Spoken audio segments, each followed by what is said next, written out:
दोस्तों नमस्कार। नेटजैक्स की इस वीडियो सीरीज़ में आपका स्वागत है। मैं डॉक्टर रवि। आप सबका बहुत बहुत धन्यवाद, आपने हमारे पिछले वीडियोस को खूब सराहा है। दोस्तों हमारा उद्देश्य है कि लोगों के सामने सच को जैसा का तैसा रखा जाए।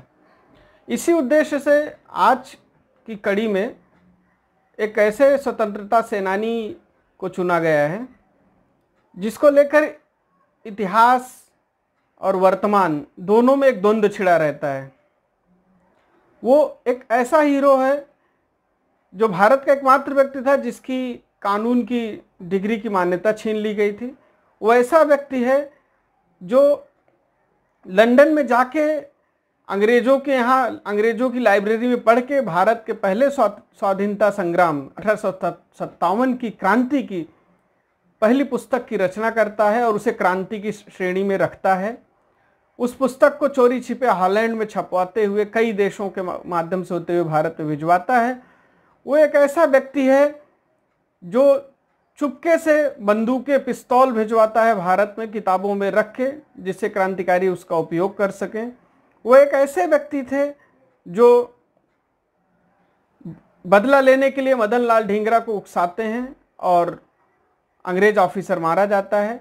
वो एक ऐसे व्यक्ति हैं जिन्हें 1910 में गिरफ्तार किया जाता है लंदन से और 11 में लाया जाता है भारत मुकदमा चलाने के लिए, लेकिन रास्ते में ही फ्रांस के मार्सेलस बंदरगाह के पास बड़ी मुश्किल से समंदर में कूद के और लगभग 15 से 20 मिनट तैरकर किनारे पर पहुंचते हैं और किनारे पर पहुंचते ही एक बार फिसल के गिर जाते हैं। पैर चोटिल था, लेकिन चोटिल पैर से ही फिर से उठते हैं और 1 मिनट में लगभग 350 से 400 मीटर की दूरी तय करते हैं और वहाँ की स्थानीय पुलिस को मिलते हैं। कहते हैं मुझे राजनीतिक बंदी के रूप में गिरफ्तार कर लो, लेकिन अंग्रेजों की पुलिस वहाँ फिर से पहुँच जाती है और यह शातिर घूस देकर लालच देकर बहला फुसला कर पुलिस वालों से उन्हें फिर से अपने कस्टडी में ले लेते हैं। उन्हें भारत लाया जाता है और इनको एक नहीं दो उम्र कैद की सज़ा दी जाती है और जब ये सज़ा सुनाई जाती है तो ये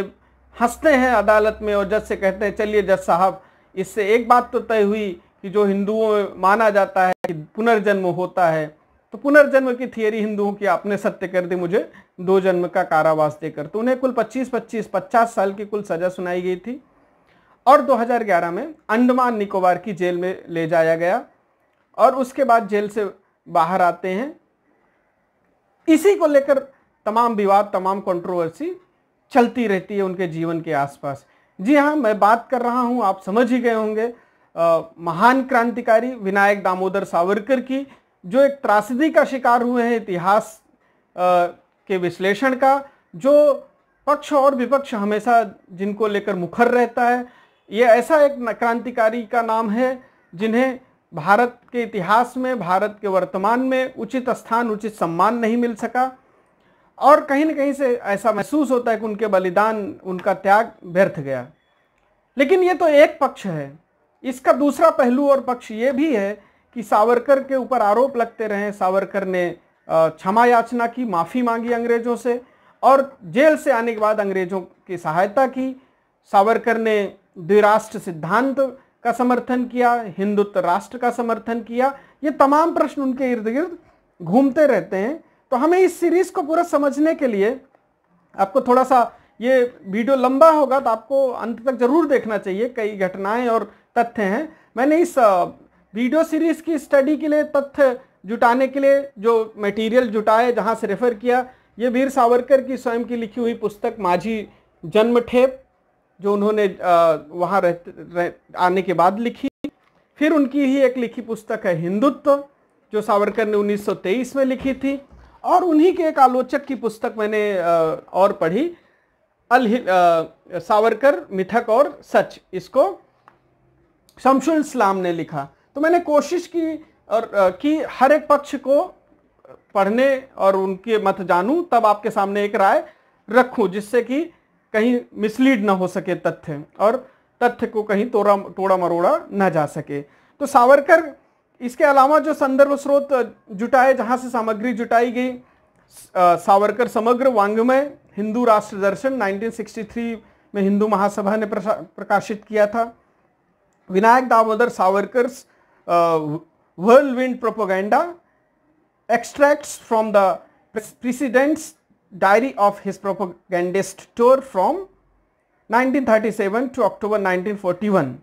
A.S. भिड़े जो उनके करीबी सहयोगी थे, उन्होंने ये लिखा। टाइटल ही काफ़ी बड़ा है और उसमें काफ़ी डिटेल में उन्होंने लिखा।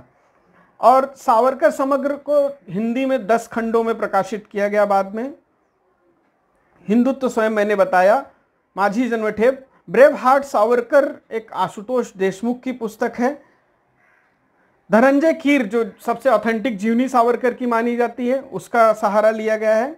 वाईडे फड़के का एक लेख है a complex hero, Indian express में 31 अगस्त 2004 को आया था दिल्ली एडिशन में, जिसको आधार बना के मैंने सावरकर के बारे में पूरी राय बनाई है। तो ये इस वीडियो को मैं यहीं रोक के संक्षेप में करता हूं। इसका दूसरा हिस्सा जो मैं तुरंत अपलोड करूंगा इसके बाद आपके लिए, उसमें मैं अब सावरकर के पूरे संघर्ष और सारी बातों की सिलसिलेवार चर्चा करूंगा।